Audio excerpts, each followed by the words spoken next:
हम सब हर रोज महीनों के नाम इस्तेमाल करते हैं, जनवरी, फरवरी, मार्च। लेकिन क्या कभी सोचा है कि इनके पीछे की कहानी क्या है? ये नाम आखिर आए कहाँ से? चलिए, आज इस दिलचस्प सफर पर निकलते हैं और इस राज से पर्दा उठाते हैं। सबसे पहले एक अजीब सी पहेली को हल करते हैं। ऑक्टो का मतलब होता है 8, जैसे ऑक्टोपस में होता है। तो फिर अक्टूबर 8वां महीना क्यों नहीं है? ये तो 10वां महीना है। सितंबर, अक्टूबर, नवंबर, दिसंबर, इन सब के नाम उनकी गिनती से आखिर मैच क्यों नहीं करते? ये कोई गलती नहीं है, बल्कि इसके पीछे एक बहुत ही दिलचस्प तारीखी राज छुपा हुआ है, जिसे हम आज खोलने जा रहे हैं। तो इस पहेली का जवाब जानने के लिए हमें वक्त में काफी पीछे जाना होगा। कदीम रोम। सारे जवाबात उनके असल कैलेंडर में छुपे हैं, जो सिर्फ 10 महीनों पर मुश्तमिल था। जी हाँ, सिर्फ 10 महीने। और ये कैलेंडर हमारे आज के कैलेंडर से बहुत ही अलग था। तो देखिए, हमारे ज्यादातर महीनों के नाम सीधे रूमियों से आए हैं। उनका निज़ाम, जैसा कि बताया, बहुत अजीब था। सिर्फ 10 महीने थे। और सर्दियों का क्या? वो तो बस एक लंबा बेनाम वक्फा था। मतलब इस दौरान कैलेंडर में कुछ होता ही नहीं था। एक ऐसा वक्त जिसे गिना ही नहीं जाता था। और यहाँ एक सबसे अहम बात है, रोमियों का साल जनवरी से नहीं बल्कि मार्च से शुरू होता था। क्यों? क्योंकि यही ज़राअत और जंगी मुहिमात शुरू करने का वक्त था। तो जहाँ आज जनवरी और फरवरी हैं, उनके कैलेंडर में वहाँ बस एक खाली जगह थी। बस इस एक बात को जहन में रखना है और पूरी कहानी खुद ब खुद समझ आ जाएगी। तो सवाल ये है कि साल के जो शुरू के महीने थे, इनके नाम कहाँ से आए? जवाब है सीधा आसमान से। मतलब इनके नाम रोमन देवताओं और देवियों पर रखे गए थे। ये उनकी सकाफत और उनके अकायद की एक ज़बरदस्त झलक है। तो साल शुरू होता था मार्च से, जिसका नाम था जंग के देवता मार्स के नाम पर। और एक दिलचस्प बात यह है कि रूमी अपने जंग के देवता को यूनानियों की तरह नहीं देखते थे। उनके लिए मार्स सिर्फ लड़ाई झगड़े का देवता नहीं था, बल्कि हिकमत अमली का मुहाफिज था और रोम के बानियों का बाप समझा जाता था। इसीलिए उसकी इज्जत बहुत ज्यादा थी। अब आते हैं अप्रैल पर। यहाँ थोड़ी सी मिस्ट्री है। इसके नाम के पीछे 2 नज़रियात हैं। एक कहता है कि ये नाम यूनानी देवी एफ्रोडाइटिस से आया है, लेकिन दूसरा नज़रिया, जो शायद ज़्यादा माना जाता है, कहता है कि ये लातीनी लफ्ज़ एपिरे से निकला है। इसका मतलब है खुलना, बिल्कुल वैसे जैसे बाहर में फूल खिलते हैं। तो एक तरफ देवी, दूसरी तरफ मौसम। और हाँ, यहाँ एक छोटा सा दिलचस्प फैक्ट भी है। इस महीने का पुराना एंग्लो सैक्सन नाम था ईस्टर मॉनिथ। ये नाम एक देवी के नाम पर था और यहीं से, बिल्कुल सही समझे, ईस्टर का लफ्ज़ आया है। कितना अजीब है ना कि कैसे तारीख हमारी ज़ुबान में आज भी जिंदा है। मई की कहानी भी ऐसी ही है। यहाँ भी 2 नज़रियात हैं।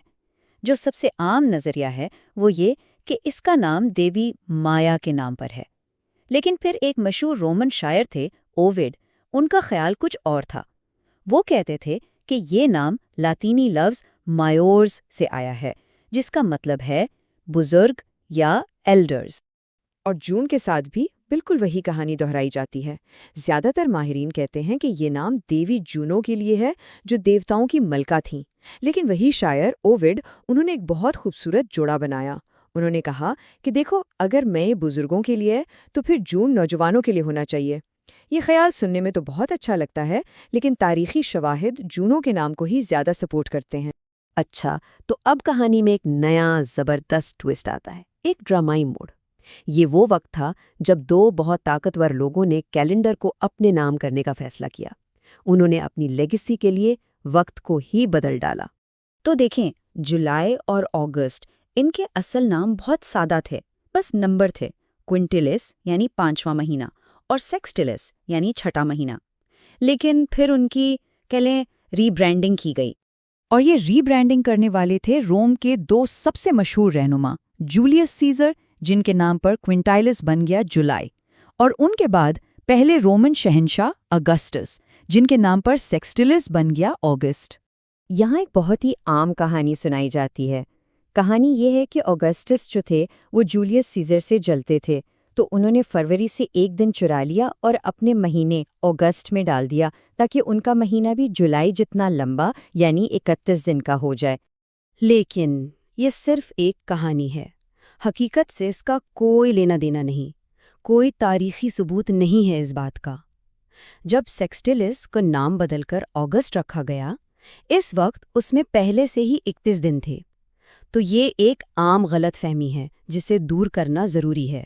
और अब हम इस लम्हे पर आ गए हैं जिसका शायद सबको इंतजार था, वो अच्छा वाला लम्हा। अब हम इस असली पहेली को हल करने जा रहे हैं। इस सारी उलझन का जवाब एक बहुत ही सादा सी बात में छुपा है। रोमियो का कैलेंडर मार्च से शुरू होता था, जनवरी से नहीं। जैसे ही हम इस नज़र से कैलेंडर को देखते हैं, सारे नंबर अचानक अपनी जगह पर आ जाते हैं। अब देखें सब कितना वाज़े हो जाता है। सितंबर लातीनी लफ्ज़ सेप्टम से, जिसका मतलब है 7। अक्टूबर ऑक्टो से मतलब 8। नवंबर नोवेम से मतलब 9 और दिसंबर डेसिम से यानी 10। अगर मार्च से गिनती शुरू करें तो ये नाम बिल्कुल परफेक्ट हैं। मसला हल हो गया। लेकिन ठहरिए, कहानी अभी ख़त्म नहीं हुई। कैलेंडर अभी पूरा नहीं था, उसमें अभी 2 महीनों की कमी थी। तो चलिए अब देखते हैं कि सर्दियों का वो जो खाली वक्फा था उसको कैसे भरा गया। ये काम किया था रोम के दूसरे बादशाह नूमा पोम्पिलियस ने, तकरीबन 8वीं सदी कब्ल मसीही में। उन्होंने इस बेनाम सर्दियों के वक्त को पूरा करने के लिए साल के शुरू में 2 नए महीने शामिल कर दिए। पहला महीना था जनवरी।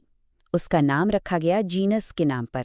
जीनस दरवाज़ों, तब्दीलियों और नई शुरुआत का देवता था।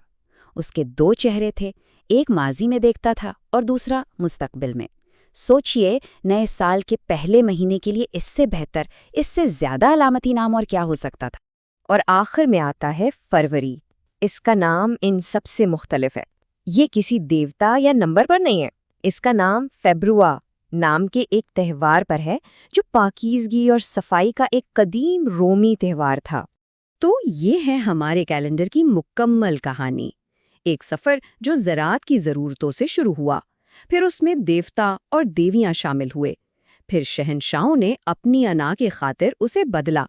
इसकी गिनती की गलती उसकी असल शुरुआत की याद दिलाती है, और आखिर में सर्दियों के 2 महीने शामिल करके इसे मुकम्मल किया गया। इसका मतलब ये हुआ कि हमारा कैलेंडर सिर्फ तारीखों का एक चार्ट नहीं है, ये तारीख, मजहब और ताकत की एक जिंदा दस्तावीज़ है। और एक सवाल छोड़ जाता है, जिस तरह आज हम वक्त को नापते हैं, ये आने वाले 2000 साल बाद लोगों को हमारे दौर के बारे में क्या कहानी सुनाएगा।